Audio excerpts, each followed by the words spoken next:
You already know what it is. You already know what it is. You already know what it is. You already know what it is. You already know what it is. Live, uncut, unedited. Tell the truth and shame the devil. I love being black. All right, come on in, people. Come on in. Come on in. It's been a long day for me, but I'm still here. I'm still here. I'm trying to pull a double hitter off today. A double hitter. All right. Come on in. Yeah. Uh-huh. All right, come on in. Come on in. I'm here. I am here. Live, uncut, unedited. This is where we tell the truth and shame the devil. All right. Hello, hello, hello. Hello. All right. Come on in. Come on in, people. Come on in. Come on in. Mm-hmm. Come on in. Come on in, people. This is live, uncut, unedited. Tell the truth, shame the devil. All right, hey, all right. Lock Goddess, you got me looking good. Lock Goddess, you got me looking good, girl. You got me looking good. She got me looking good. Y'all see, she took some years off me. She got me looking good. She took care of me. Lock Goddess, if you want your locks done, y'all hit up the Lock Goddess. She in the house. Right here, right there. She in the house. That's my buddy. That's my buddy. Keena Nicole, what's up, Miss Tina? Keena Nicole.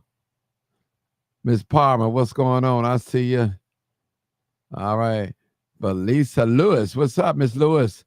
Sharice Wright, what's going on? People, it's a lot going on, and we're going to talk about the 71st Woodlawn, the mass shooting in Grand Crossing. And I'm looking for I got some more information to update you guys about what's going on. So we're going to do that. Somebody said, Martin, do you know the reason why behind the mask? I really don't know. I wish I knew. I would be happy to tell you, but I don't know. I don't want to say anything wrong or, yeah.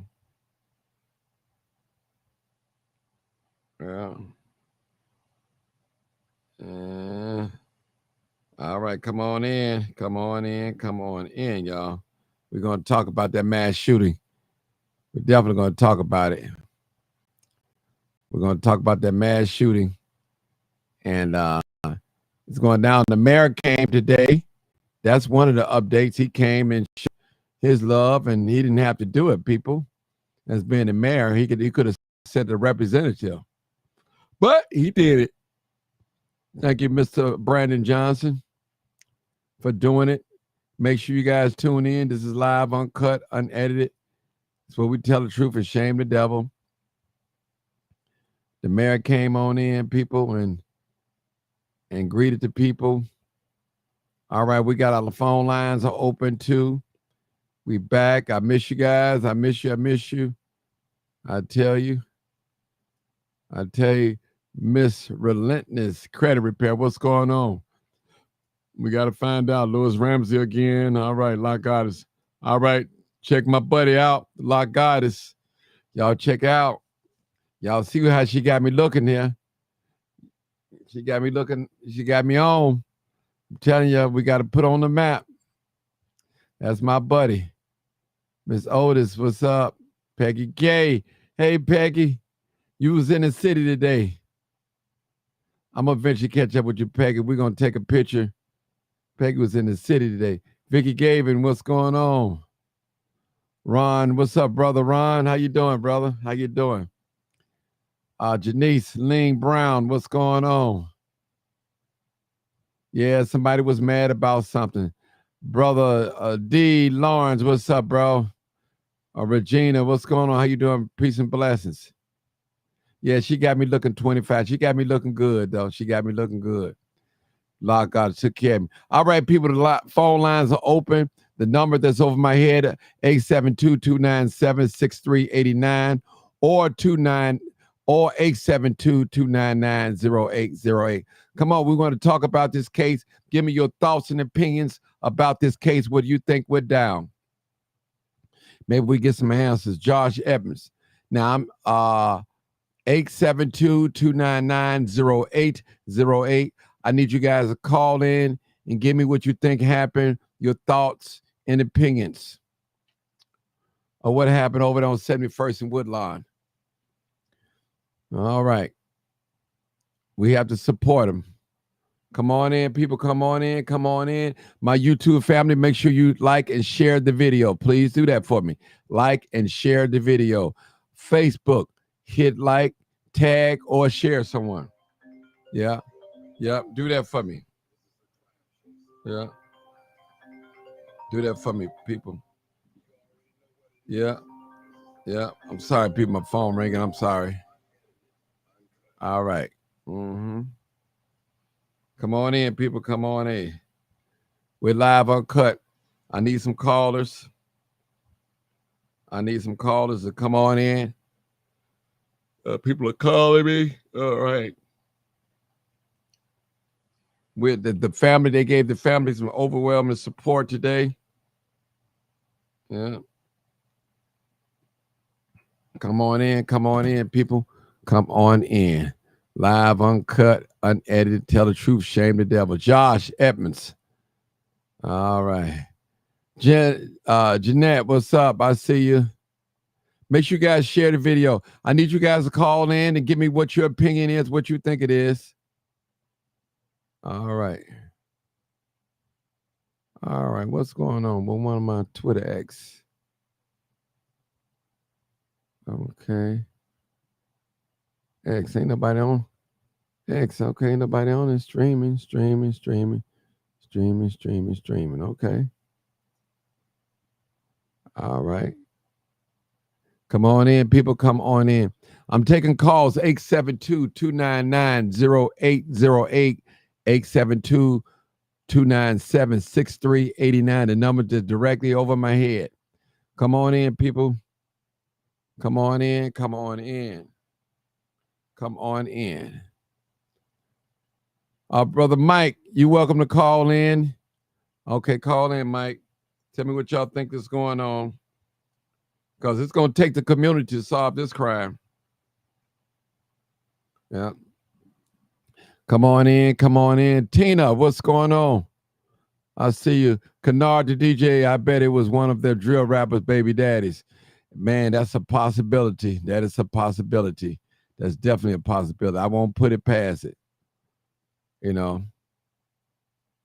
that's real talk. Real talk. Real talk, people. Real talk. Come on in, people. Come on in. This is live. I need some callers. What do you think happened over there on 71st Woodlawn? All right. Kalia Fields, the community knows. You're right. The community knows. And listen, people, we can't have people shooting babies and hunt down babies. We can't tolerate that. Hunt down babies. We cannot tolerate that at all. At all. Cassandra Clark, what's going on? I see you. Welcome back, y'all. Welcome back. We live, uncut, unedited. Make sure you guys share it on your page. My YouTube family is on here. I see you, YouTube. I see you. All right. If they had a beef on social media, how can they not find them? Okay, that's a good one thing. That's a good one. Renee Jackson, how you doing, Renee? I see you, Miss Renee. All right, I need somebody to call in, 872-299-0808, 872-297-6389. What do you think happened, people? How can we solve this as a community together? All right, Bernard said, when a crime like this happens in our community, the gentrification people are smiling, period. That is correct. Yeah. Christina Watkins, what's going on? I see you. All right. Come on in, people. Come on in. I need some callers. My lines are open. No lines, no waiting. Come on, call in. I wonder if they had cell phones in their stolen vehicles. They can ping it. Okay, somebody said, my brother, glad you're still here. Yes, I'm glad I'm still here. What's up, Chuck Montgomery? I see. I honestly don't know, but it's extremely heartbreaking and extremely sad. That is correct, Miss Ella Clark. I agree with you 100%. Miss Palmer, I wonder if they had cell phones and stolen vehicles in the phone. Okay. Bernard Phillips, when crimes like this. Okay, we got a caller. We wait them to come on in, listen to the prompts. I believe that they are going to get those who. All right. All right. I think that's Reverend Ben, Rabbi. Is that you, Rabbi? Yes, it is. All right. Come on. What you think happened? Tell us what you know, what your thoughts, man. You know, we got to solve. You was out there yesterday. You was out there. Yeah, man.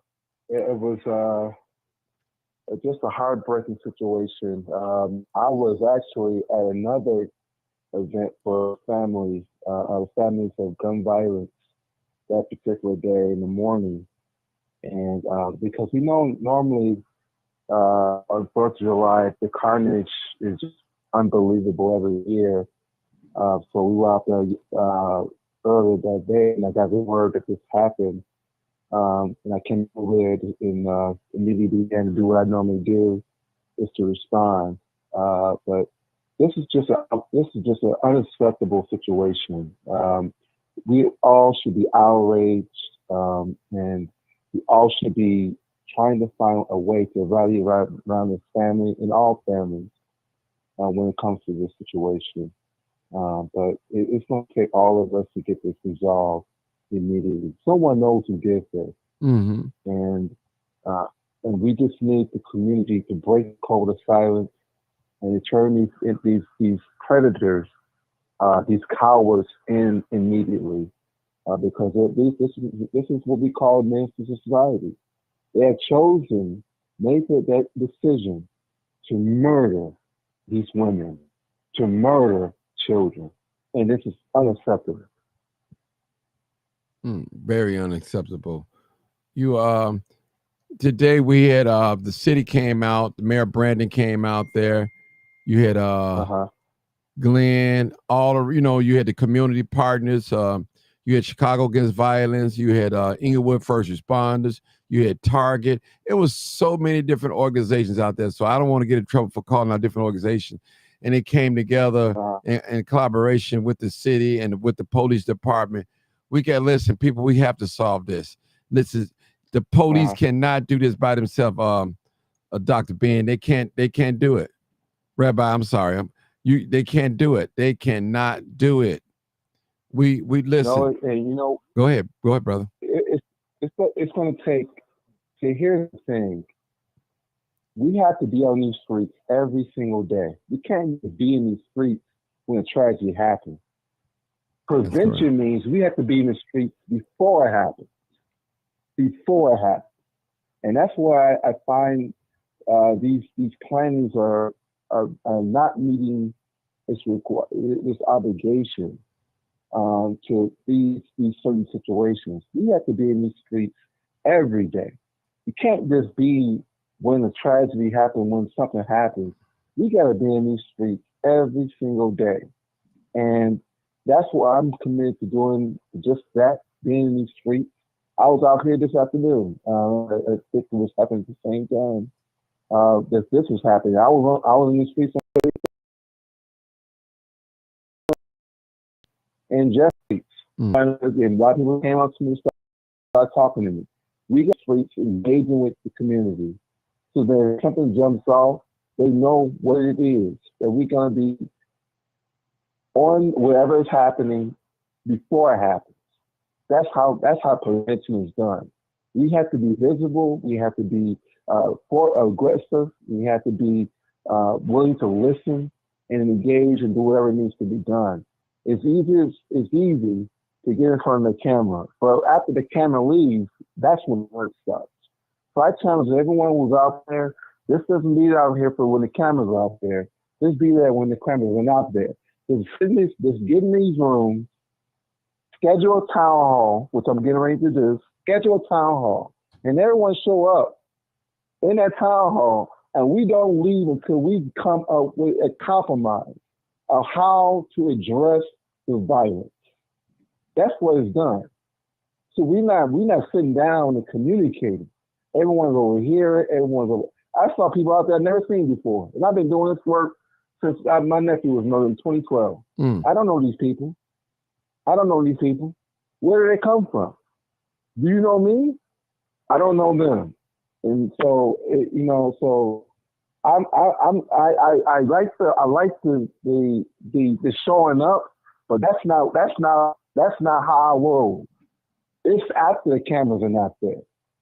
It's after the fact where these families have to deal with the ups and downs and doing the grind of the pain every single day. That's when the work is to start. It don't start when it's happening or when the arrest get made and then everyone shows up again. No, it's in between. We just can't be just showing up different places and that's to continuously allow this violence to continuously happen. And I was out there on the day this happened, and I publicly said to the reporter, I said, what needs to happen, which I'm not hearing, no one calling for accountability. Everyone gives their condolences. That's always going to be said. Everyone's going to say, okay, we need to come together. That's all been said. But no one's calling for accountability. No one's calling out Chief Timothy Evans, who is the chief judge in Cook County Jail, to having this door in the Cook County Jail, a revolving door to allow these predators to come into our community. We can't even. It was a 73-year-old retired Chicago police officer murdered. This individual did pay his dues, contribute to his community, and in his prime years, golden years, after all of that work, he's murdered. That 3-year-old child murdered. 2 black women murdered. 9 shootings last night. 3 last night. It is like something got to give. I hear no one talking about accountability.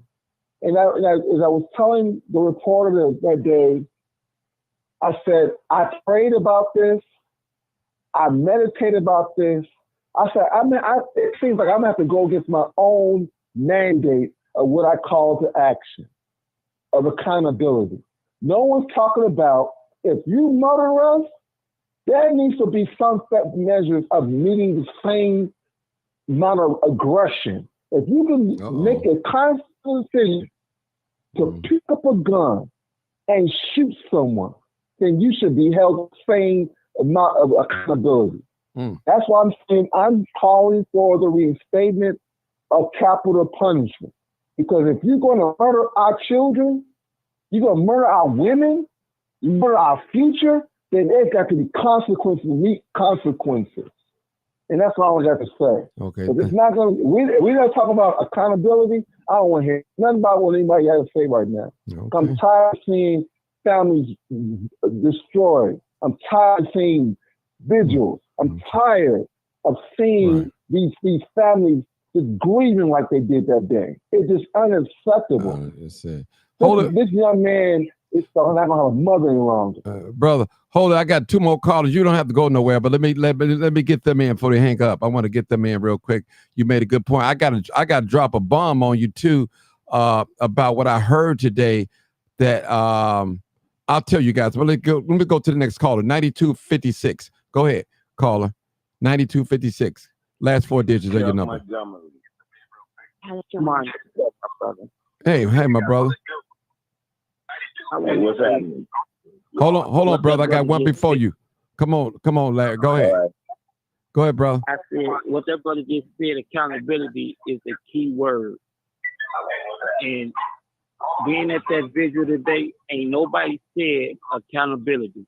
No one said it. And I'm gonna be real with you. A lot of people showed up because all the cameras was there. Fact. One thing one thing I don't like, all these anti-violence groups come only when the cameras is there. They don't. Facts. A lot of this stuff can be prevented before it even happens. Mm-hmm. A lot of it can be prevented before it happens. But here you go, you got about 50 anti-violence groups. Some of them, they probably been their first time ever on the east side of Chicago, just out there. Out there. Make it make sense. It don't make sense. It don't make sense. I don't even know these people. I've been on these streets every single day. I don't know these people. If they don't know me and everybody knows me, I don't know who they are. What's your resume? Where you been? What family you still with? Did you go to the funeral? Did you provide counseling? Did you provide after resources? Did you help the mother to grieve and talk to her at 3 in the morning like I do? That's the type of work I do. And I'm tired of seeing these families being used like that. Those are the people that be getting the millions of dollars. I don't get millions of dollars. If I go to work and punch in, that's how I get my equipment. That's how I get the stuff I do done. I don't have access to these grants, what they call gun violence prevention program. Come on, man. I'm tired of this game. That pimping our sisters being murdered. That pimping our children murdered. I'm tired of it. I need to see accountability. If we're not talking about accountability, you're wasting my time. I want to see someone in handcuffs, put away in jail a long time, because it's about our children. It's about our families. It's about our future. These kids can't even go to school. A 73-year-old senior, a grandfather, murdered. Where's his justice? Where's his killer at? Mm-hmm. He just gets killed by nowhere. These young men, who killed those children? Yeah. Who killed them? Yes. Hold it right No there. one just, they got to be held accountable. That's right. Yeah, and the Got sad to be part held about it, accountable. I'm gonna say this, Go ahead, Larry. and one thing I'm gonna say, and it's sad, for you to be 73 years old, you done went and fought in a war, been a police officer, and you survived all that to just get killed in the neighborhood where you live. It don't add up. It don't make sense. Mm-hmm. Well, and again, I say this, my boots on the ground with these kids, but I'm gonna say this, and I mean it. And Martin hear me say it a lot. It all starts at home. I'm gonna be real with you. Tell the It starts truth at home. and shame the devil. And one thing I'm gonna tell you, and I say this and I mean it to the day I die. You first got to love and respect yourself before you can love and respect anybody else. When you don't love and respect nobody, that's how animals kill people, because they don't love themselves or respect themselves. But one thing for sure, two things for sure, certain. What happened to that lady, whatever cowards did it, just know, karma's a motherfucker. Man. Because what he did to that family, somebody gonna fuck around and do it to yours. Oh, yes, wow.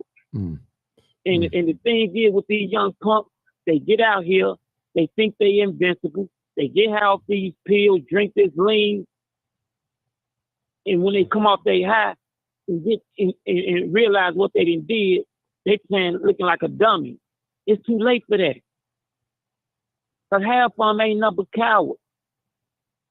All right. Any coward that shoot a woman in her face, in her neck, and then just kick the door in and go inside their house and chasing the on, babies man. down. You're a coward. Chasing you babies. shoot the Come baby. on, man. You ain't go in there and shoot to the target you looking for. You just shot an innocent lady and baby. That ain't had nothing to do with your stupidity whooping on social media. Nothing. But again, back to what you said, bro, I respect it. I'm with it. Accountability must be held. Judge Tim Evans needs to do something. Because at the end of the day, my thing is, if you take a life, give a life. So if you take somebody's life, they should take your motherfucking life. Facts, baby, facts. Y'all That's hear? why I took that letter out. I sent that letter out to the doggone news. I sent that letter to the news. The total. This is new day. This is new idea. I ain't giving no rubber stamp solutions. We've been heard about cops not having days off. That's over with. That's been done. Don't work.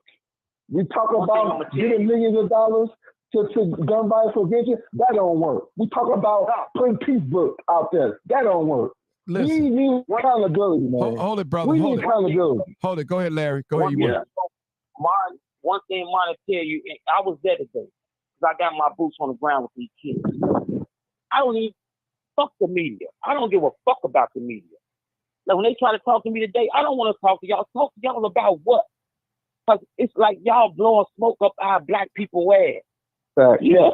At the end of the day, treat us like y'all treat those white motherfuckers on that north side. They beach ain't closing at no 9 o'clock. Mm-hmm.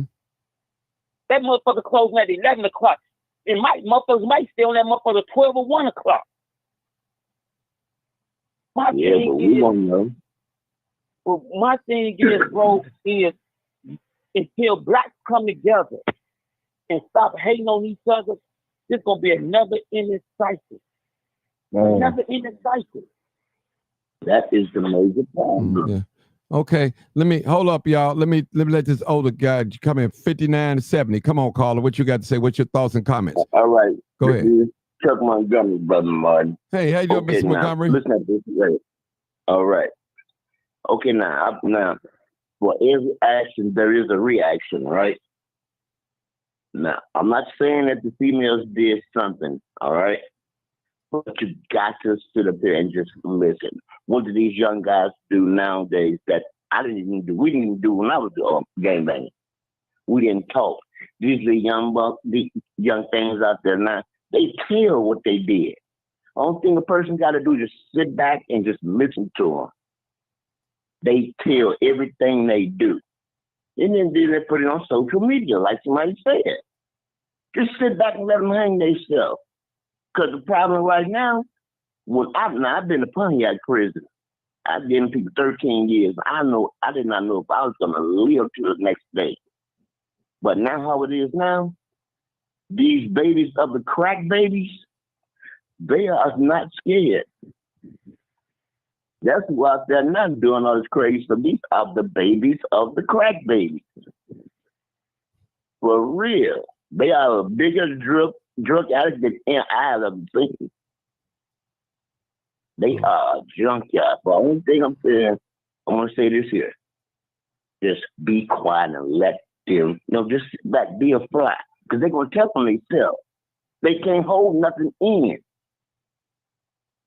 They won't be able to hold that in because it's been on the news. They want to take credit, but it's going to be credit in the hood.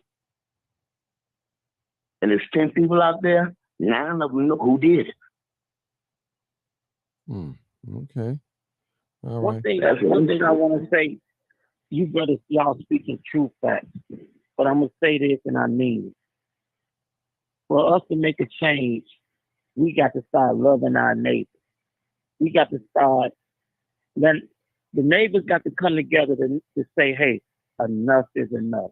When you see guys hanging on your block that don't live on that block, the neighbors got to come together and say, you know what? We don't need the police help. We can all do this together. Go where you at and cause all this records. Go where you at and sell your drugs. The neighbors got to start coming together. Until the neighbors on these blocks come together and stop hating each other, we're going to have another ending cycle of violence. Where this neighbor, you don't like this neighbor because, I think I drive a car better than you or this. Everybody in this world, when you was born, God destined all us to have, destined us for greatness. It's up to us what we want out of life. Do anybody remember? Do anybody remember when they said a village takes a village to raise a child? Remember when they said it takes a village to raise a child, right? Yeah. Right. All right, listen, these females nowadays, no, don't put your hands on my kids. Right. But here's the thing: when I was growing up, my mama told the neighbors, if you see him out there doing something, you whoop his ass, and you come tell me. I'm gonna beat his ass, brother. That's how it was. What I need to hear from you, knew that you was gonna get in trouble, you wouldn't do it. Old timer, what I need to hear from you, we need some solutions and stuff like that. We need to we definitely need, we got a new caller too as well. We gotta have some, like the brother said, some type of accountability. I want to make this statement before I let the next caller say something. Can you guys agree with me that we have a bunch of teenagers running the city of Chicago, not in politics, not the police, but they got us all in fear. We just stuck. Everybody afraid of these black young teenagers. We afraid when they come downtown. We're afraid when they come on the lakefront. We're afraid to say something on the red line because they might shoot us. We just afraid, brother. They got us, brother. They got us in a trick bag or something. And it's like, I'm at the lake, the police, they're not going to say nothing to the ones that got the hoodies on and the masks on and their hands in their pocket because they don't want no confrontation. Somebody like me that's a productive citizen, my brother Larry and brother Ben, brother, they happy to say something to us because we easy to approach. Yeah. That's what that is, without a confrontational. Yeah. But let us go to this last caller. Come on, caller. 7708. I think that's West Side. Go ahead, West Side. Hey, how we doing, Martin? How y'all doing? Good. Come on, my brother. You know what? Something that I want to come up with a solution real quick, but then I got a statement to say. Okay, make a statement. I think one solution is it's a huge problem, but I think each one of the men, at least, and the woman, but each one of the men on this panel knows Smith who has children and he's not taking care of his children. I think as men, we need to, in terms of accountability, you see the guys out there, they hug the block, but they ain't hug their kids. We have to put pressure on these men to, first of all, choose the right partner to have children with. And second of all, if you consider yourself a man, I need you to go spend some time with the kids, because I ain't going to have you around me if you're not spending time with your kids. No man should be around you if he's not a responsible man taking care of his responsibilities. And I'm not talking about just seeing your kids on the weekend, being actively involved in their life as much as you can in order to kind of try to reverse some of this. Because a lot of this, I think, is a result of fatherless homes. You got a lot of kids out here that's just hurting. And it's a response to a lot of stuff that's not going on in the home. So I think that's one thing that we could do that's somewhat, it's not easy to do, but I think it's achievable to just grab one man at a time and challenge them to be in their kid's life. Well, how about this right here? How about this here? They know the birth certificate. Whatever man name on that birth certificate, you take that child to that man. That'll work too. Take that child to that man. Because here's the thing. These here so-called, well, I call them females. I don't call them ladies. But they sit up there and they just, now, this is their fault right here. I'm not going to lie. I don't care. I don't need nobody to agree with me.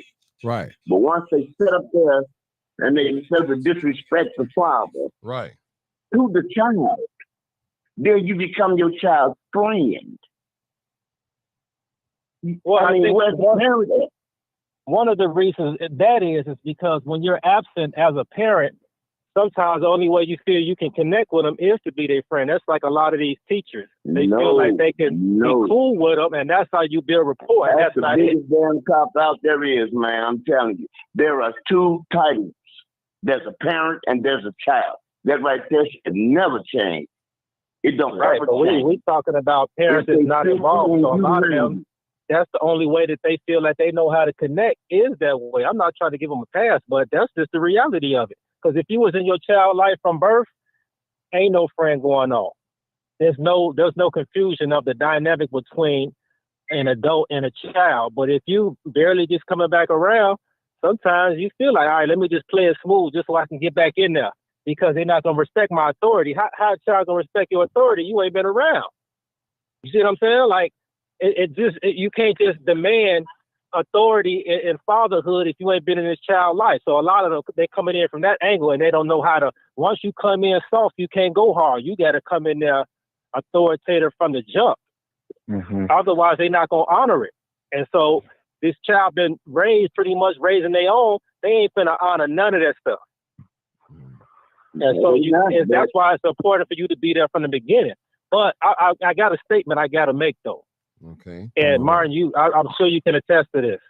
You know, I'm driving down Madison Street, and there's 1 million people outside. Mm-hmm. And you can go up and down every main street in Chicago right now tonight, and it's people just outside. And someone could easily pull out a gun and start shooting. How do you stop that?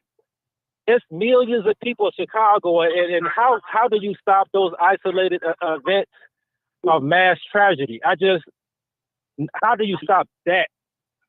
That's a good question. And that's a good question. Because it's just people outside. We everywhere. And ain't no police, ain't no National Guard gonna stop me from having a gun in my pocket right now and just shooting someone. No one gonna stop that. So what are we asking the police to do when you can't stop and frisk everyone? And it's 6 million people in this city. How they gonna stop you from taking something out your pocket and doing it's hard to hold them accountable when it's so big. What we up against is so big. Okay, here's the thing. You want a solution? All right. The parent. I'm going back to that parent. If you got a child out there that's 12, on up like 19, you hear me?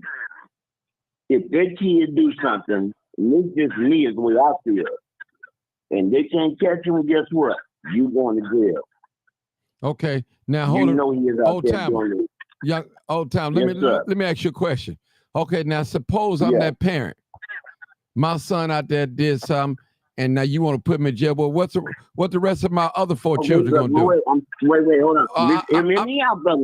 I just want to ask you a question. That's all. Go ahead. The parent is that's the parent. I ain't say a friend. The parent. All right. If you out there and you being a parent to your kid, that's your thing. But if you sitting up there, man, don't give a care what they're out there doing, lock their ass up too. How you going to do that? What I'm just saying is that's going to affect the family. So what I'm saying is, brother, hold on, brother. Listen, brother, listen. First of all, but regardless, I'm a father of 5 children. You locked me up for one that did something tragic. What the other 4 gonna do? That didn't do it. That did the right thing. What are they gonna do? Better step up. Come on now, brother. Come on, bro. Come on now, brother. They gonna do. Listen, brother, you're not. Hold on, sir. You're not making sense. You got 5 children, ages 15, 14, 13, 12, and 11. Okay, the 15-year-old go out there and kill somebody. Now, you want to lock the parent up. Okay, I'm saying. Turn him over to the police. Okay, I understand that. But I'm just saying, you saying lock the parent up, but what about the 4 children? Who gonna take lock that parent up if they not trying to do nothing with their kid. Oh, brother. If okay. They not. Okay. Hold it, brother. No. What I'm saying. I know what you're saying. Ain't doing nothing. Brother, you can't. They ain't doing nothing. They're not in that kid's But life. what I'm saying is, 16-year-old. brother, what I'm saying is, I believe that we should hold the parents accountable, but we can't just throw them in jail and they got other children.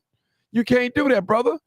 So we penalizing other children just doing the right thing, brother. You're not thinking. We got to make sense of this thing. Yes, that's the problem. Ain't nobody else thinking. Yeah. Here's the thing. Remember this right here.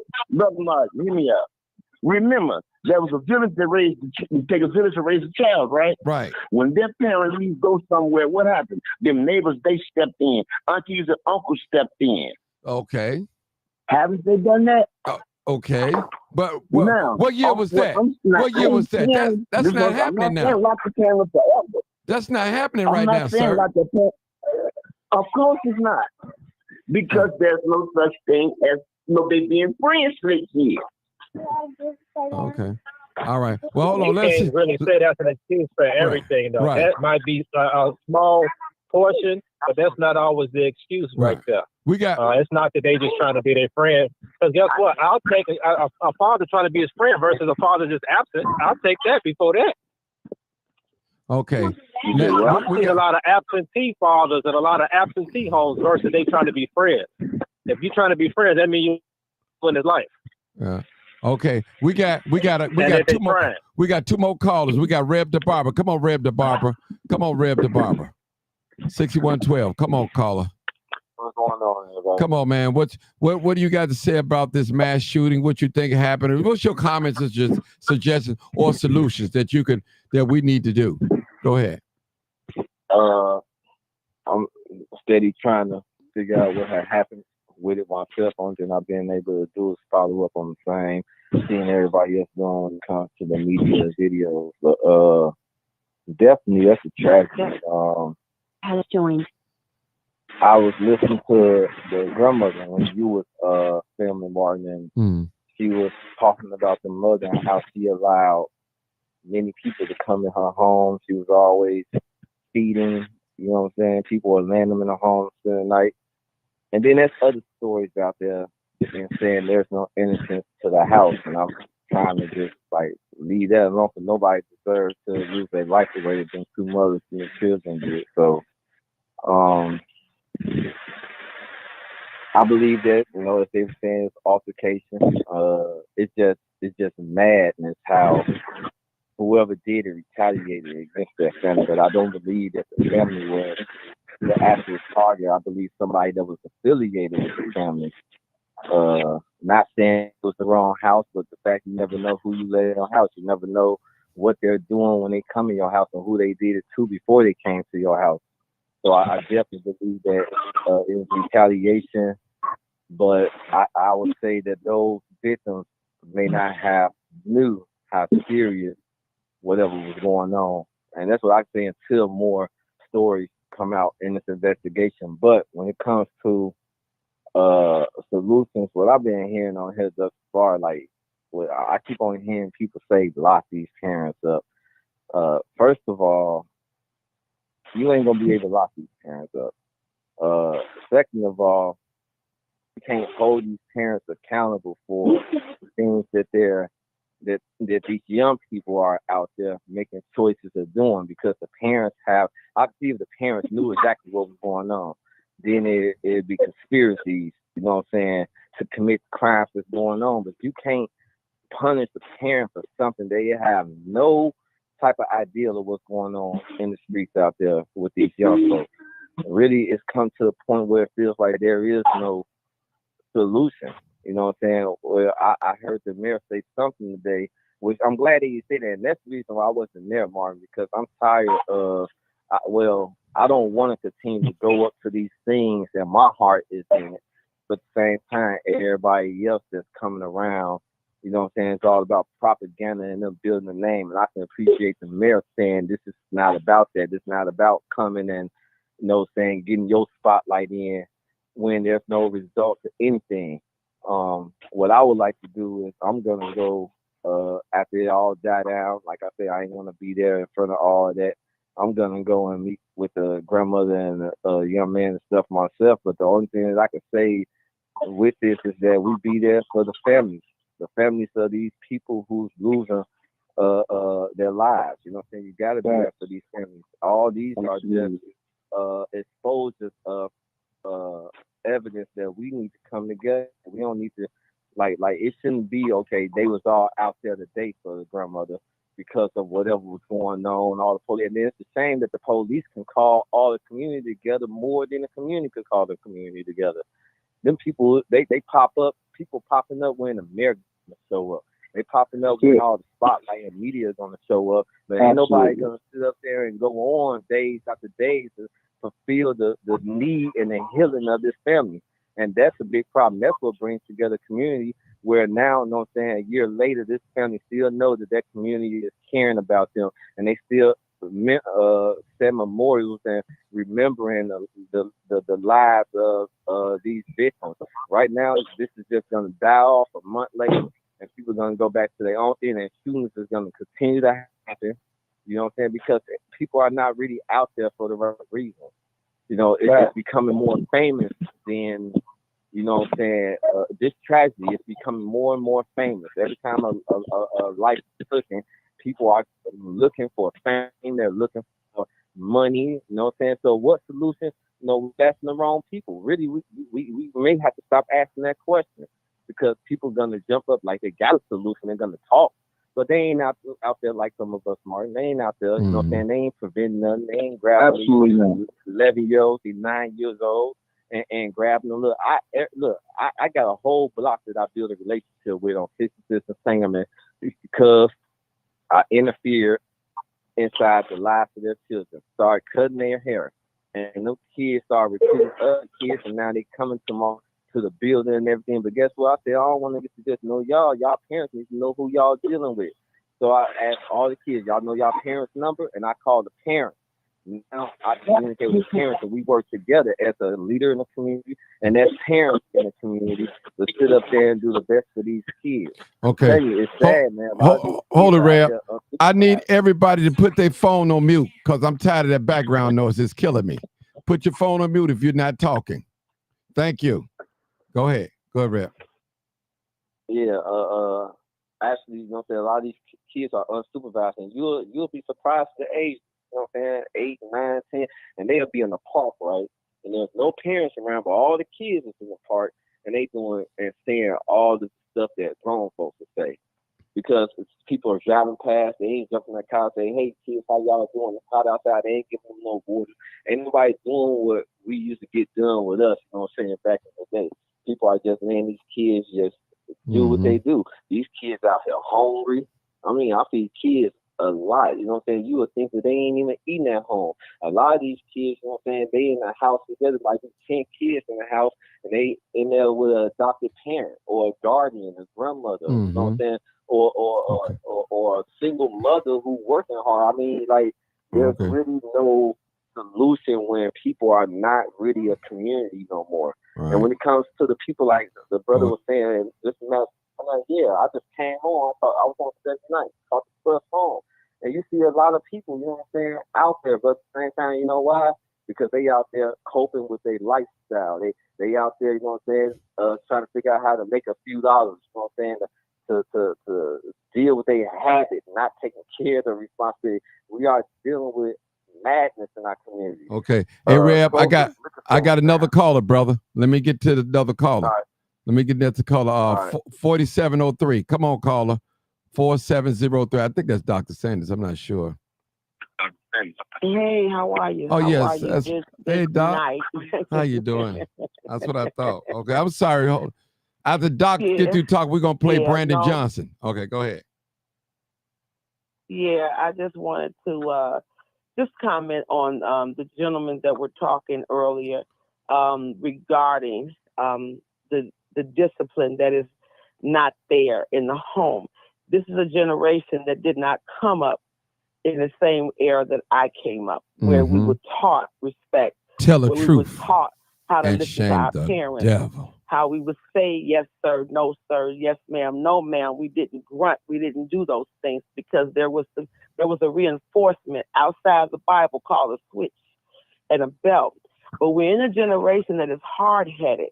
And a lot of the young people that are having babies, they don't know what to do. This is why, and Martin, you said so many times in your previous episodes down through the years, you talked about this. It is a responsibility of yours when you lay down and you have sex and you decide to want to have a child or the child just pop up, you are accountable. It's your child. You cannot, the Bible never said, parents be your child's friend.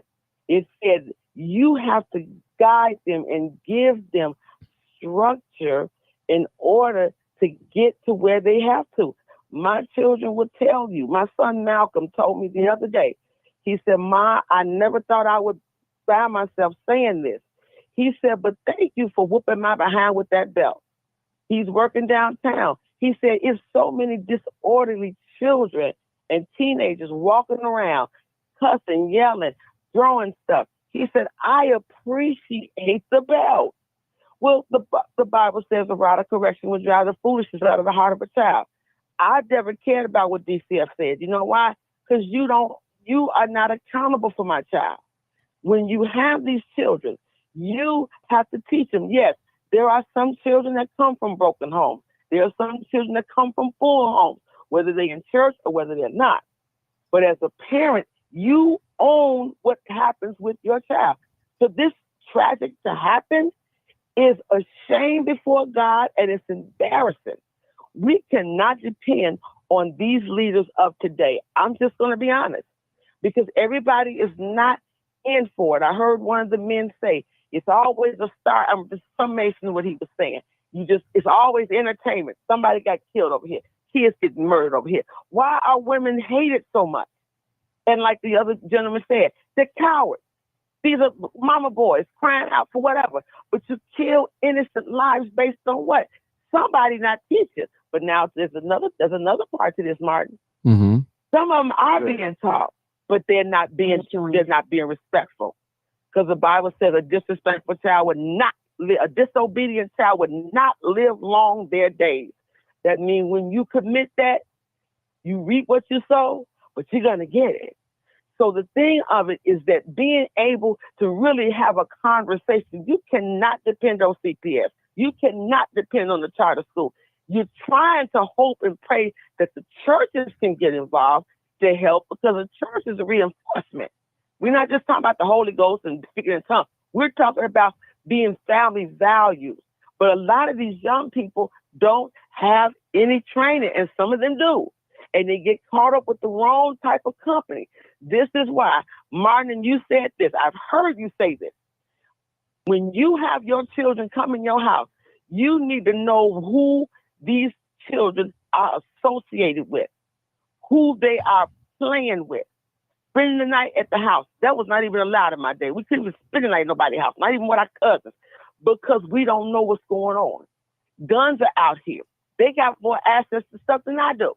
And Martin, I heard you say that earlier. You're a law-abiding citizen. You get more drama, and they ain't gonna bother nobody else. We don't have the right leadership in order to put this in these children. Consistently, the prisons are being built. They constantly getting arrested. They're constantly getting caught in areas. Let's forget about the migrants. Let's deal with our communities. We don't have a lot of caring Black officials because we didn't see this kind of mess. We did not see this. When Ben Wilson got killed, it took the city in a dark moment for him to get killed. It took the city in a bad area when he got killed. And when he get killed? Over nothing, a shove, hothead, no teaching. So when you don't have parents that are not teaching their children, there's a problem, because you're leaving them to themselves. And this is what you got. This is what you call wayward children. Now, what do? Well, there's two things we can do. The generation that knows the right way, we can step up to try to help them. But they gotta want the help. The parents gonna have to help. Because if they stay too much, on Facebook, social media, TikTok, looking cute, taking pictures, doing glow, all that. That's not helping your child. You should know where your child is at. When they go to school, you ought to have a relationship with each teacher. I don't care what grade they're in. If they're in daycare center, have a relationship. Have a relationship. If you don't know what that means, ask. That's what we're here for. But until that happens, we have to really be able to call it what it is. I enjoyed listening to the men tonight. That's the first time I've really heard some brothers speak up. I'm not applauding you because I want to applaud you. I am applauding you because of what your mindset says. And that's what's happening now. We can't depend on a lot of stuff because they're not there. So until we really stop talking about it and making some noise, like the other gentleman said, every time somebody gets killed, it's a TV show entertainment. And it goes back to the regular scheduled program. And that's not working together. Tell the truth. So we got to build a tower. And shame the but devil. Enjoy the men. I really enjoyed you, men. I wish you all could tell some of these preachers. And some of y'all preachers, you need to listen to these men. Because by you in the pulpit, you're not listening. You're hearing. But these are some brothers, whether they use profanity or not. I admire what's coming out of their mouth because of what's in their head. They see what's going on. It's more than conventions and conferences and all this stuff. These young people are mean because they're coming from a background of an unteachable lesson. So they need to hear these men. And I pray that you brothers will speak out more, come out more, because the women need to see the men. And if the father is not tell there, the truth. some of these men, I'm just gonna be honest with you, they run away from responsibility because they don't want the response. I'm mad at the mama. Mad at the mama about what? You laid down and had her, and she a hoe. Well, she was horny with you. You wasn't thinking about that then. But with your child is out there, come and see what's going on with your baby. Because they're going to carry that for the rest of their life. My daddy not there. My daddy not there. Okay, but if he's not there, there's a mentor somewhere that you can reach out to and pray that the Lord can get your father's head together. There's a lot of people that's been grew up without their dad and wasn't running around here shooting nobody. So men, I appreciate you all. Martin, I love that. I love to see the interaction of brothers. I love that. Keep that up, but we need to do the work. As my bishop say, there's work to do. That's right. Thank you, Dr. Sanders. People, I got two more callers. I want to hear what Brandon Johnson has to say so you guys see, but 8263, caller, can you submit? Let me play this video. Caller. Yes, sir. Can you submit? I want to play Brandon Johnson. I can let you. Can you hold? I want to play. Okay. Okay, Helen, I see you too. So just give me a minute. Let's see what Brandon Johnson had to say about this today at the press conference. So I just want to play that. Play it. Okay, let's play it. Loss of life. And the city continues to grieve. Not just for this family, but for the families over decades that have been lost to violence in this city. Though our hearts are heavy, our resolve is still strong. We're going to hold the people responsible for this chaos and trauma and pain. We're going to hold them accountable. Now, we know we have to create as many opportunities as possible for the people in this city. But as mayor, more importantly, as a husband and father, raising children in this city, no parent should have to experience this type of pain. And as I said, though our hearts are heavy and we grieve, we are resolved to build safer communities together. This is not just about strategic deployment of policing. This is not just simply about strategic deployment of opportunities. This is about all of it. You know, unfortunately, there are too many people who spend more time tallying our pain than coming together to offer up solutions to address the pain. We're not doing that. And those who wish to use the loss of life and the grief in this city for their own political gain, we're not going to fall for it. Tell the truth. This is about answers. This is about showing up for the people of Chicago. That requires all of us. Now, I have no problem taking leadership in this moment. That's what I was born to do. But the rest of us have a purpose as well.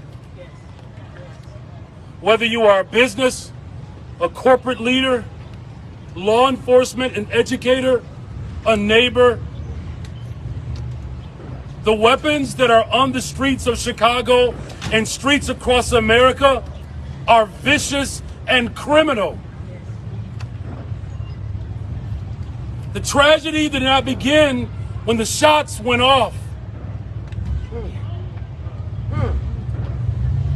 The tragedy began when you have the refusal of politicians to show up for the people of this country, when you have high-power weaponry that law enforcement doesn't have. So it does beg the question, how do they get to the streets of Chicago? How do those weapons show up on the streets of Baltimore, New York, Los Angeles, Memphis, Miami? As a city, we will come together. We will get through this moment, but these moments won't end without all of us working together to ensure that tragedy doesn't become normalized. So as I said, we will grieve, but our resolve will remain permanent. And not just for the Smith family, but families across this city that deserve love. With that, we'll take questions, if you have any. I have one. From the media. Oh. Yeah, sorry. I appreciate that, and I'm okay with that because we can have a community meeting. You're right. You're right. We can do that. I'll hang around, but I'm gonna give people in the press an opportunity to ask their questions, and then we can get to the real business, talking to the family. How's that?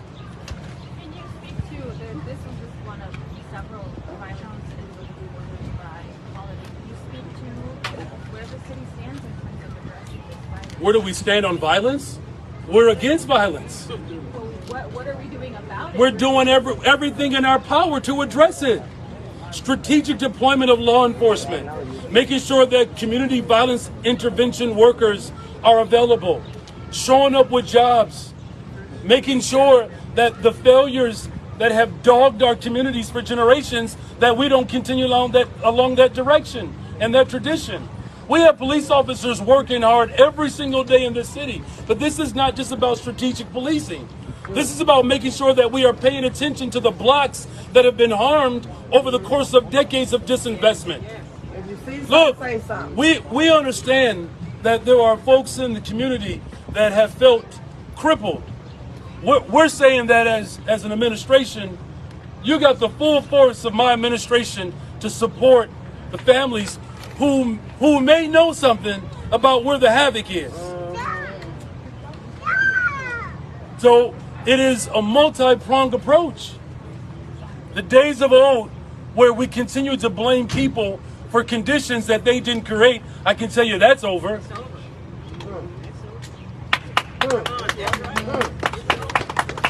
Did you have any other questions before I get back to the family? Thank you all very much for being here this evening. All right. Come on, next caller, 8263. Go ahead. Thank you for holding. Yeah, I just want to. Go ahead, brother. Yeah, I just wanted to go a little deeper, Come on with our issues, man.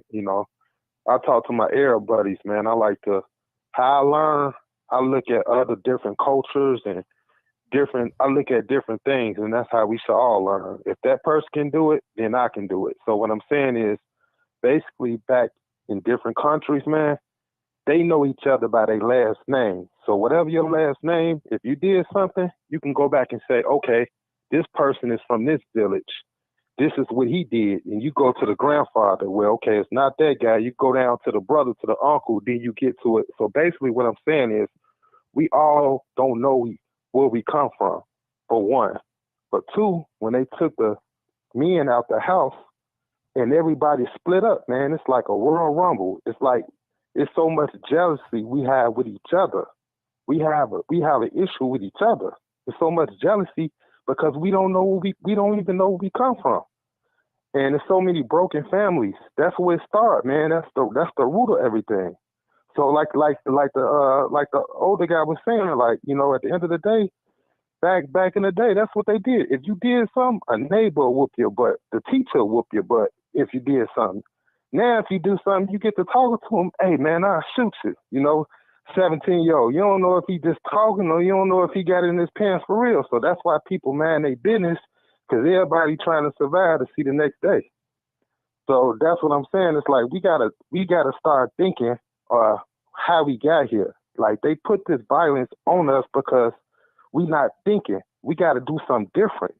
We got to start thinking about deleting child support ourselves. And if you have a baby by that person, that's between y'all two. Y'all got to figure out how to work it out because you got some men mad at child support. So they don't want to be in their kid life just because they feel like they taking all their money. It's just so many issues this was going on.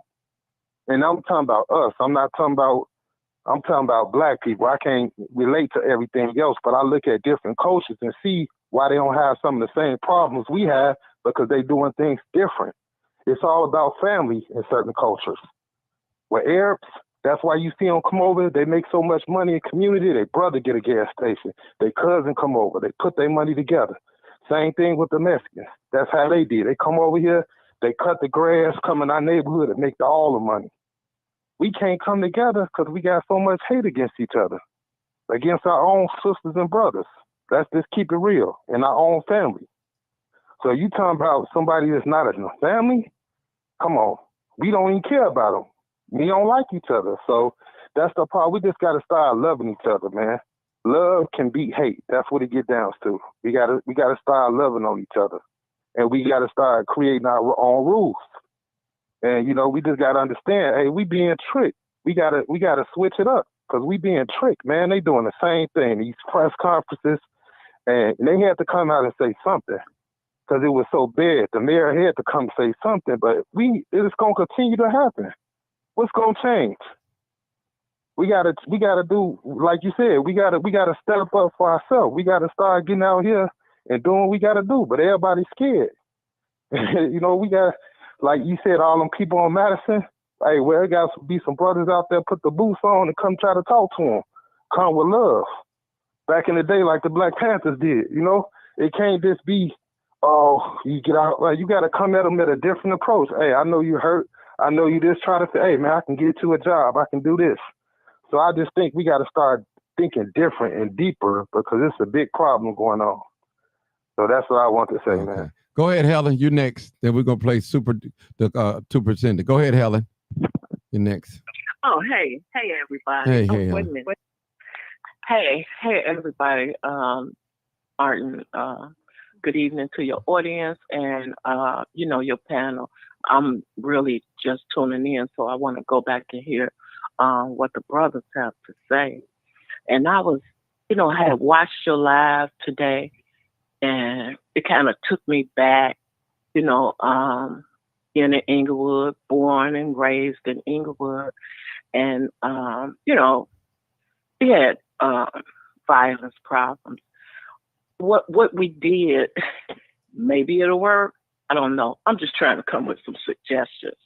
We used to do positive lottery on our block, and then it trickled over to other blocks.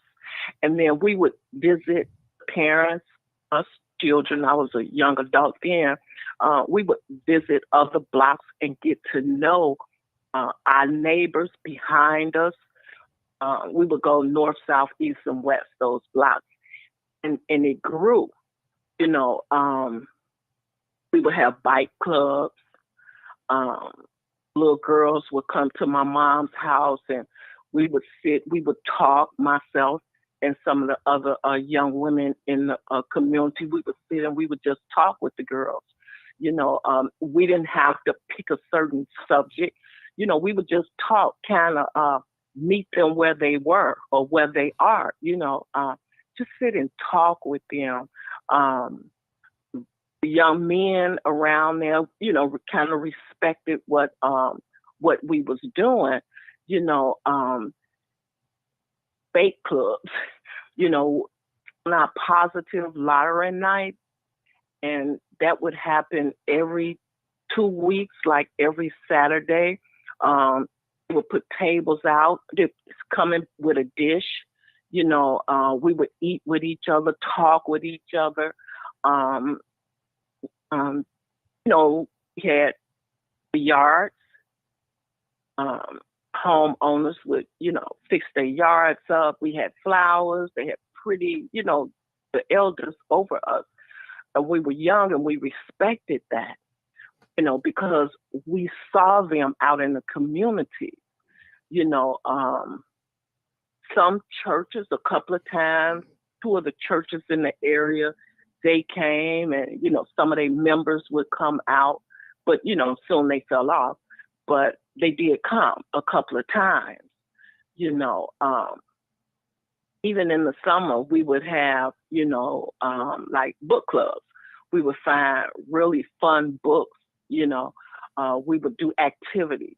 on Easter or Halloween, you know, we would have the younger guys and the men, they would pass out. They would sit out and pass out the candy to the children when they came by, you know. Just, you know, simple things. I don't, I would hope that that is something that we can look at. Maybe it can be tweaked over, you know, but that positive lottery, you know, I think that that helped, you know. Senators, some of the our politicians will come out to our areas, to our positive lottery Saturdays, you know. Even like, you know, today, and I was thinking, I was like, you know, they have movies in the park. Maybe we can create something like you know, a community, you know, maybe 2 or 3 blocks. And if it was possible, if maybe we can show a movie, you know, and families come out, you know, and just really start talking with each other, you know, networking with each other, you know, and just kind of bring community back. I was listening to Brandon's what he was talking about guns. And I'm not going to get on Brandon because he hasn't even been in office a year. I didn't support him, but I'm not going to get down on him. I'm going to wait until the 2-year mark. But the guns in our community, you know, that's been a big thing for me. I've always talked about it. You know, Eric Holder, and some of these things, some of the incidents or the situations where our government, I'm talking about going up to the White House, has allowed guns to be come up missing. There's an article where it talks about the U.S. Army, you know, thousands and thousands and thousands of guns. They don't know where they are. Eric Holder, up under Obama, he was our attorney general. You know, he had this program called the Fast and Furious. Well, what the program was designed to do was he would put guns in the hands of, I guess, these foreign countries or whatever, trying to find out who was actually getting guns to America. All of those guns came up missing. And this is facts. It's in the news. You know, one of those guns that was a part of his Fast and Furious program was a gun that was used in the Cornell Park shooting on 51st. Okay. And I don't think you might remember that. I think the baby was 7 years old, and she got shot with that gun. We can even go as far back as to Norfolk Southern. Mm-hmm. Martin, you with the bait trucks, right? Mm-hmm. That's right. Yeah. But we found out that those trains was here, sitting here, unprotected. Okay. And they was loaded with guns, unprotected. Those trains were being broken into in Inglewood and Roseland. And there was one incident, I believe it was a train on 82nd and Chappelle. I'm not sure, but it's out there. Yeah. So I get what Brandon was saying when he was talking about the gun. Yeah. But the thing is who's going to take up that initiative with the federal government? I remember Bobby Rush when I asked him about it. What are you going to do about this? You are our representative that goes to Washington. Those guns were stopping. The trains were stopping in our communities, unprotected. Unprotected. So, you know, I'm just trying to throw some ideas out there. Come up with some type of solution. You know, what can we do? We understand the problem. We understand the content. We understand that our families have been broken and torn apart by the 1995 crime bill. But we're here now. What can the community, can we come together? Can we come up with just some simple, what can we do? You know, can we say, hey, we don't want no drinking, you drinking, you doing whatever you need to go in the backyard. Okay. You know, so can we, I'm sorry. I'll let you go along. Let me play this video. I got to play a video. Okay. Superintendent, Commander. Good evening. Come on now. Good evening. Good evening. That's much better. We got to make some noise for what we're out here for. And here's the important thing. I'm looking around and I see everybody standing out here for the same purpose. When we look at a block like this, we would usually say this is a large gathering of people. And normally in our communities, what we see when we see a large gathering of people, there are people who are uncomfortable. Now, you know why they're uncomfortable? They're uncomfortable because they're worried where the violence is going to start. They're worried. And we usually look at something like this and we worry about a shooting. We worry about violence. But we're not feeling that right now. Because everybody is here for the same purpose, the same reason. And why are we here? We're here for a family that just suffered a major tragedy. Just lost 2 mothers, 2 women. A child, 8 years old. And there are 2 other children in the hospital fighting for their lives right now. Now, I ask this question. Where is our outrage for this thing? Where's the outrage for these children in our community, these kids who are the future of these communities? Where is our outrage? Why are we stepping up for them? Because if we're not doing that, then we're failing not only our children, but we're failing our community. You're also failing the future. Because they are the future. Those are our future people in this city. They're the people who are going to pick up the baton and run with it. And we have to take care of it. I'll ask you this question. What happened to the respect? What happened to the respect for women, for children, for the elderly? What happened to that respect? See, I'm 55 years old. I grew up in the community. And no matter what, no matter where they came from, no matter what they were involved in, the one thing that was common amongst them, they had respect for children, they had respect for the elderly, they had respect for women, for mothers. There were rules. And now we have people who will go into a home and fire upon children. Where's our outrage? Where's our anger for those children? Because I'll tell you right now, I'm angry. I'm mad too. I'm pissed off. I'm mad. And I'm just going to tell you this right now. We will work our fingers to the bone until we find these people. That the Chicago Police Department is not prioritizing these lives. We are, and we do, and we're going to continue to do that. But we have to think about this. We have this gathering of people here who come together for a common cause. Why did we wait for this to happen? Why aren't we doing this before it happens? We all have a responsibility. So I'll tell you this, in the Chicago Police Department, we work. Our officers are out there working. We're all over the city trying to keep it safe. And some of the things that these officers are dealing with you don't necessarily see. But the police department cannot do this alone. We've been trying that for years, for decades, a century. And what has changed?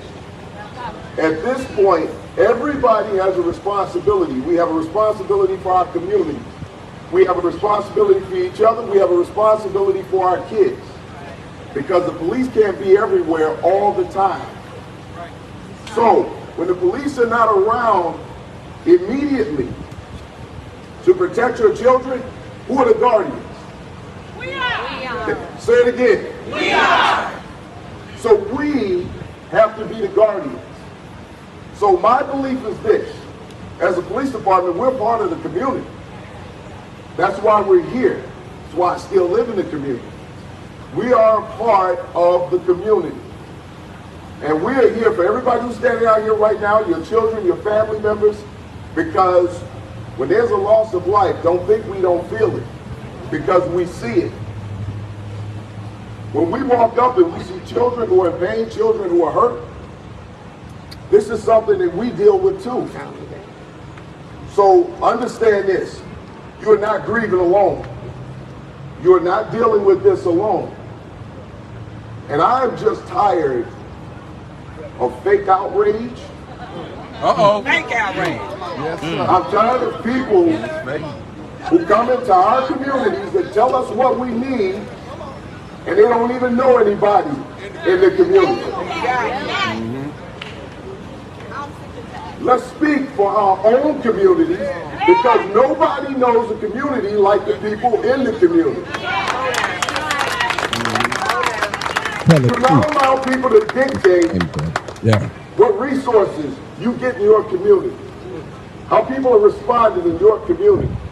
Speak up, because right here, these are the real people of the community. Right now, this is who we should be paying attention to. All these people out here, all of these kids, the people, boots on the ground, in the middle of this grind. Let's keep doing this work. Right now, this is a call to action. Hopefully,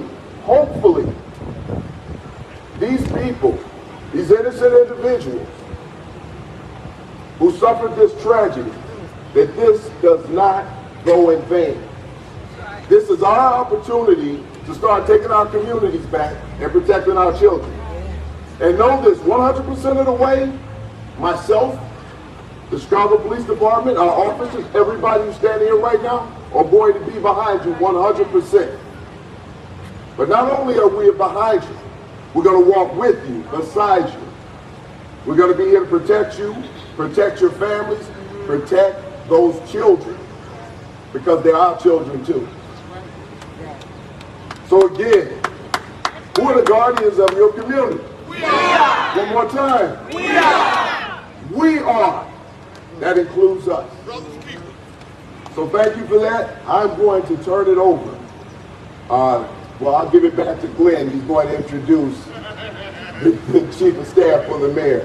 So thank you for everybody for being out here. We appreciate the partnership, and I'm looking forward to it. I don't want to hear talking. I want to see some walking. All right? Yes, sir. All right, that was a great. I think that was that was real good. That was real good. That was real good. I enjoyed that from the superintendent, Larry Snelling. He spoke well. I remember often Helen told me a lot of times, Black people, we have fake pain. We'll go along for about a week and go back to the same thing. And I'm going to be honest with you, and I'm going to go out on a limb and say this.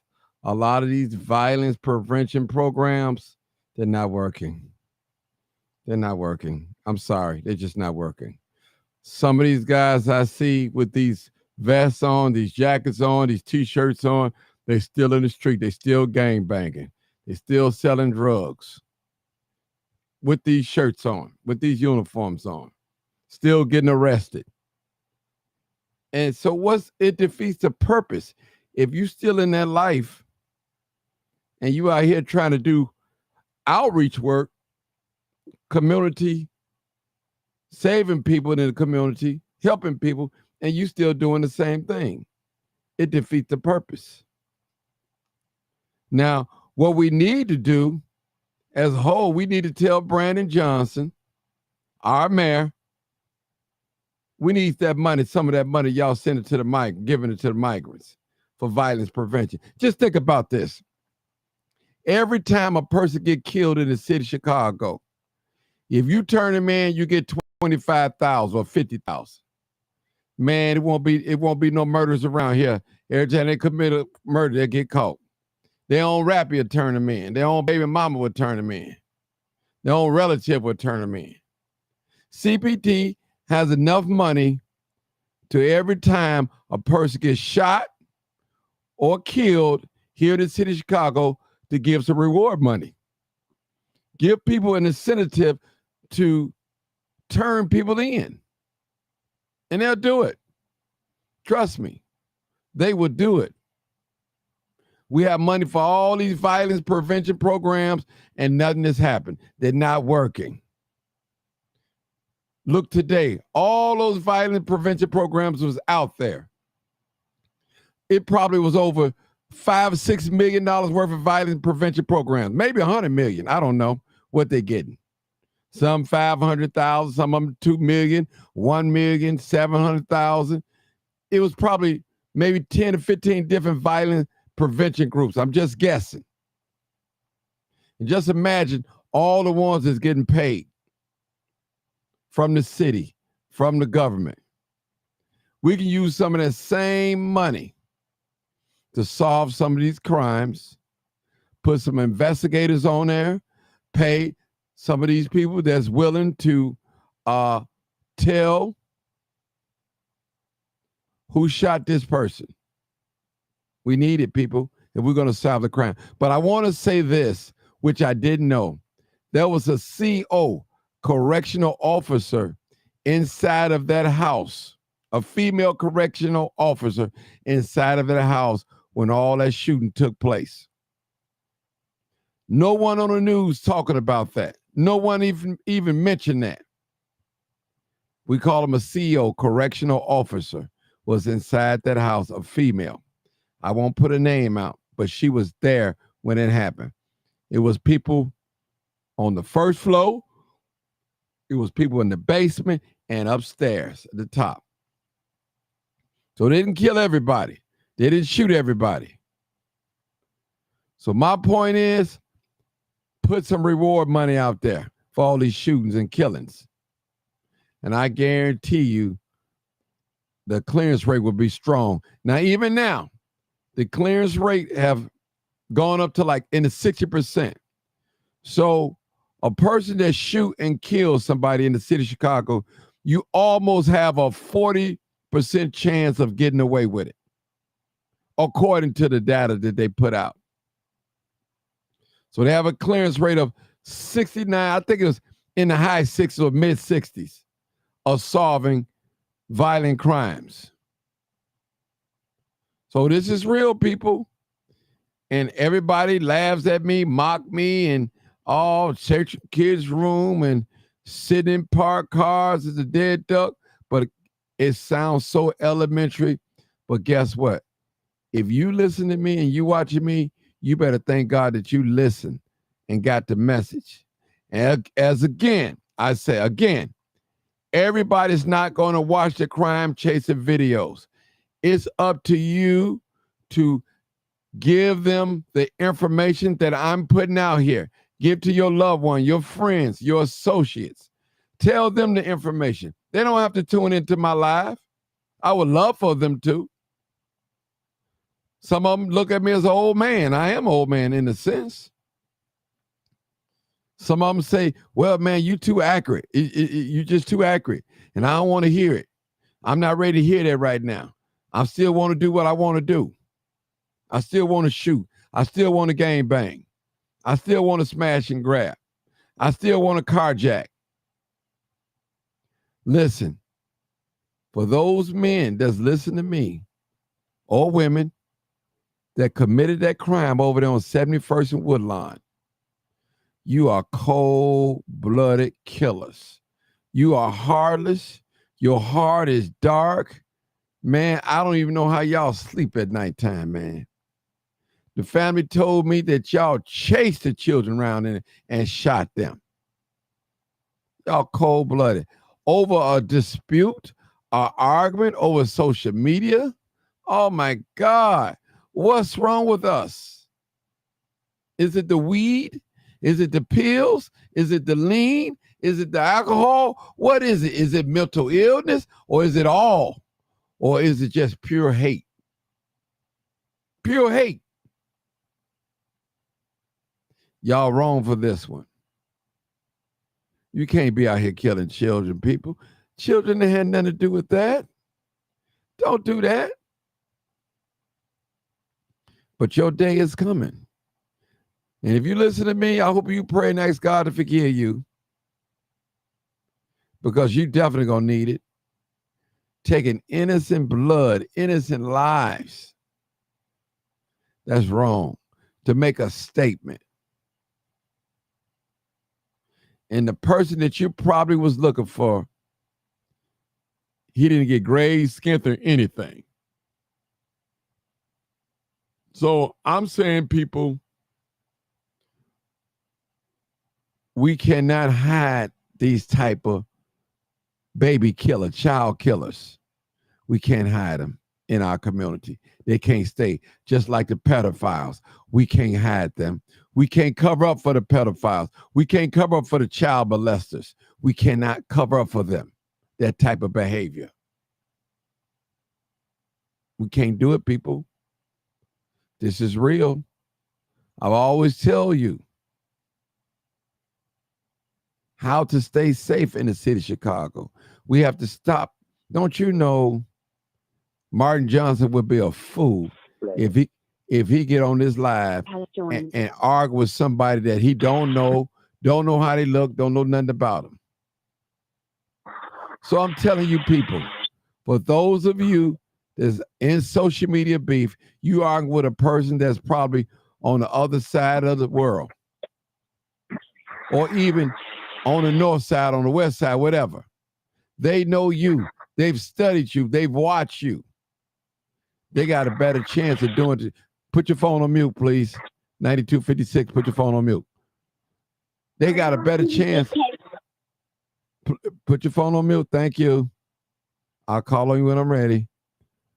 They got a chance to do something to you. You know what I do? When people come at me and I don't know how they look, don't know them from a can of paint, I hit the block button, the delete button, get rid of them. Because that's, you know what it's like? That's like me fighting against a ghost. You can't see a ghost. You can't see it. So I'm not finna have an invisible fight, wondering is this him or her? Not gonna do it. I'm just gonna eliminate the threat. Get it off my page. Period. All right, we got a caller, 9256. What's your call? What's your concerns, caller? Hey, Martin, you hit the nail on the head, bro. Same thing you found out. I just found out today that it was the restaurant off in that house. But to make it so people can know, you just don't got CPD working this case. You got a lot of different agencies working this case. Because, again, when was little babies, they need to live their life here. Today, just talking to the two brothers who played in all my basketball events. Has joined. Live their life. Today, just talking to the two brothers who played in all my basketball events. Hold on, Larry. Hold on. 7585, put your phone on mute, please. Thank you. All right.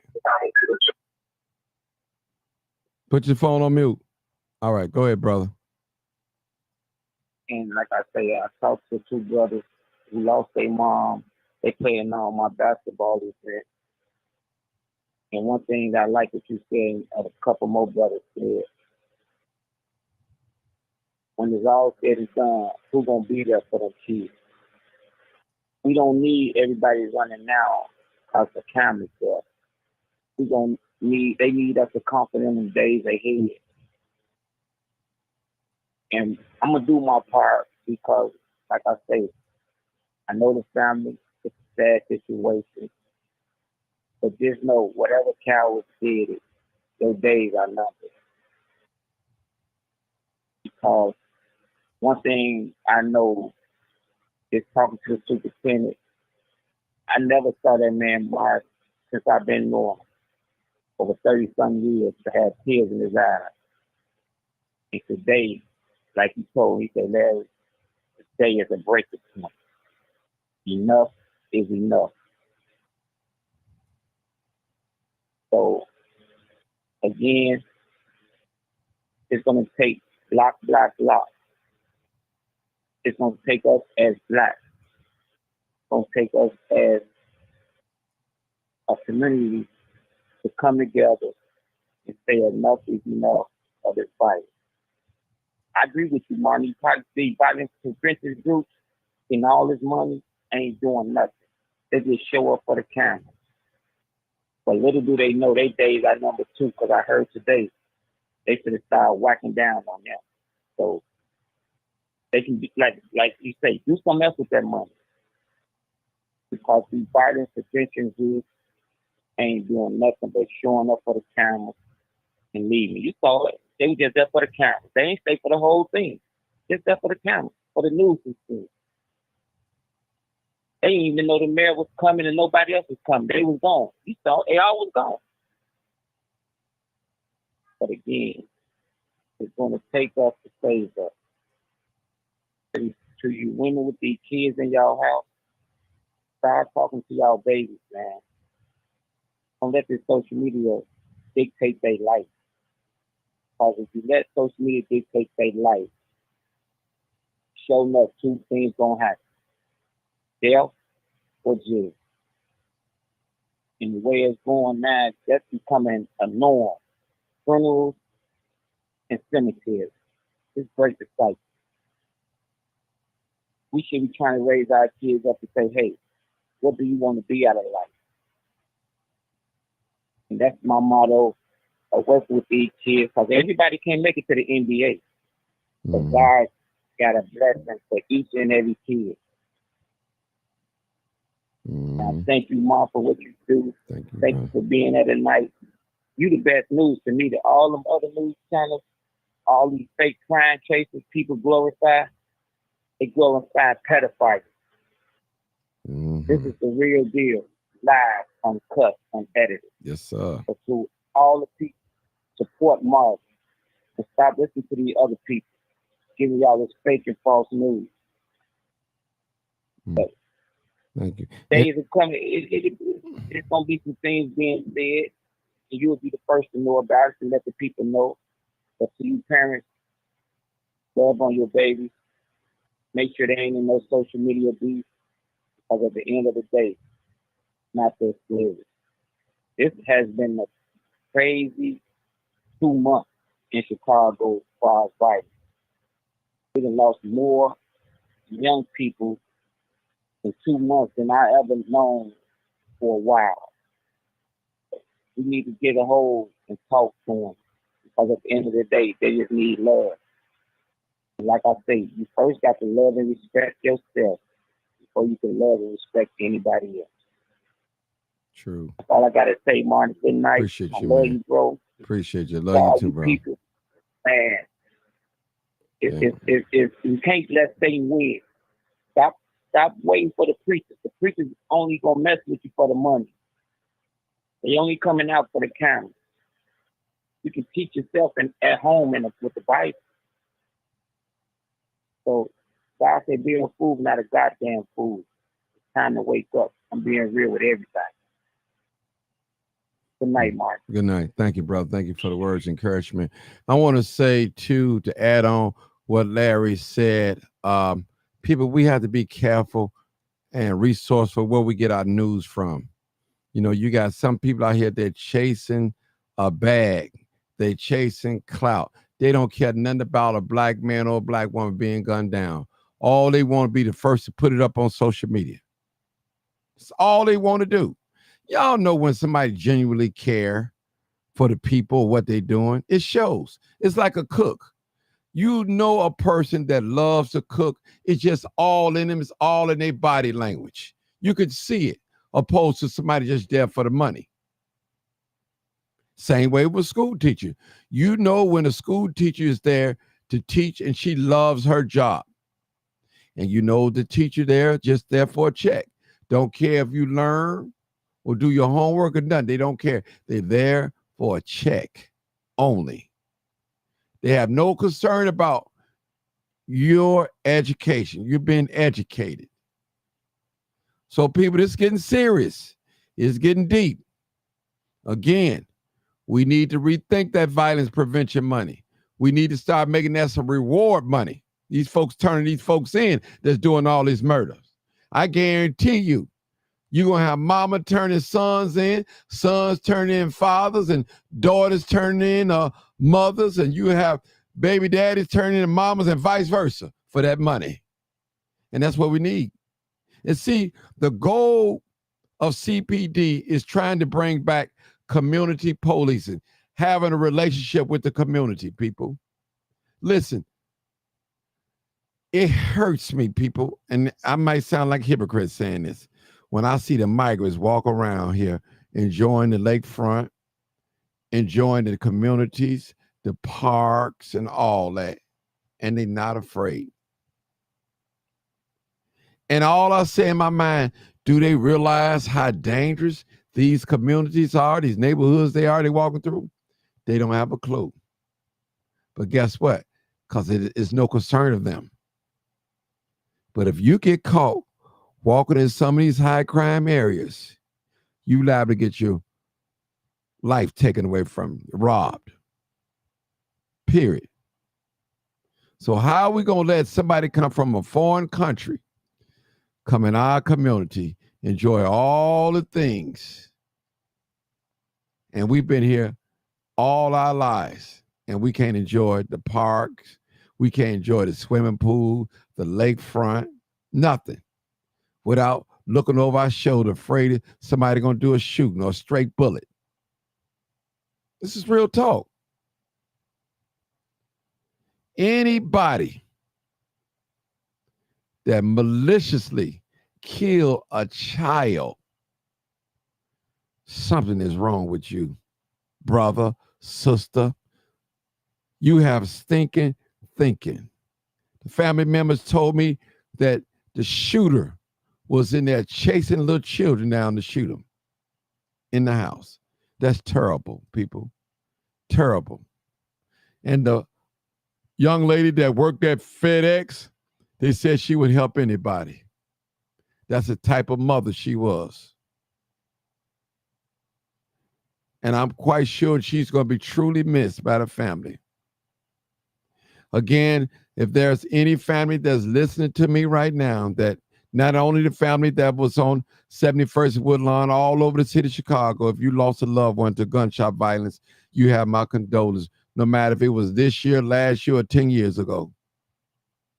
Because there are some people out here that really care, that's really concerned about the violence, and they want it to stop.